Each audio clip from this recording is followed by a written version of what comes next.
മേഖലയിൽ റിസർച്ച് നടത്തുന്ന സിമാൻടെക് എന്ന് പറയുന്ന ഒരു കമ്പനി പറയുന്നത്, നിങ്ങളുടെ ഇത്തരം വളരെ വ്യക്തിഗതമായ വിവരങ്ങൾ ഈ ആപ്പ് നിർമ്മാതാക്കൾക്ക് ആക്സസ് ചെയ്യാനുള്ള പെർമിഷൻ നൽകുന്നത് വളരെ അപകടകരമാണ് എന്നുള്ളതാണ്. പലരും ആവശ്യത്തിൽ കൂടുതലുള്ള പെർമിഷൻസാണ് ചോദിക്കുന്നത്. അതുകൊണ്ട് സിമാൻടെക് പറയുന്നത്, നിങ്ങൾ കഴിവതും ആപ്പുകളുടെ ഉപയോഗത്തിൽ ഇത് ശ്രദ്ധിക്കണമെന്നാണ്. നമുക്ക് മറ്റു മാർഗങ്ങളൊന്നുമില്ല.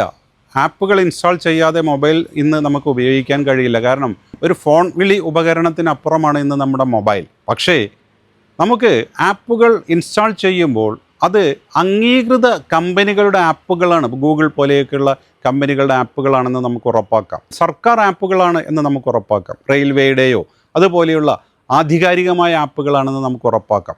ഇത്തരം ആപ്പുകളും നമ്മളോട് ചോദിക്കുന്നുണ്ട്. പെർമിഷൻ ചോദിക്കാതെ ഒരു സർക്കാർ ആപ്പ് പോലും നിങ്ങൾക്ക് ഇൻസ്റ്റാൾ ചെയ്യാൻ കഴിയില്ല. പക്ഷേ അപ്പോഴും നമുക്ക് അവരെ വിശ്വസിക്കാം. കാരണം നമ്മുടെ കയ്യിൽ നിന്ന് ശേഖരിക്കുന്ന ഡാറ്റ അവർ നമുക്കെതിരായ കാര്യങ്ങൾക്ക് ഉപയോഗിക്കുകയില്ല എന്നൊരു വിശ്വാസം അവരെക്കുറിച്ചുണ്ട്.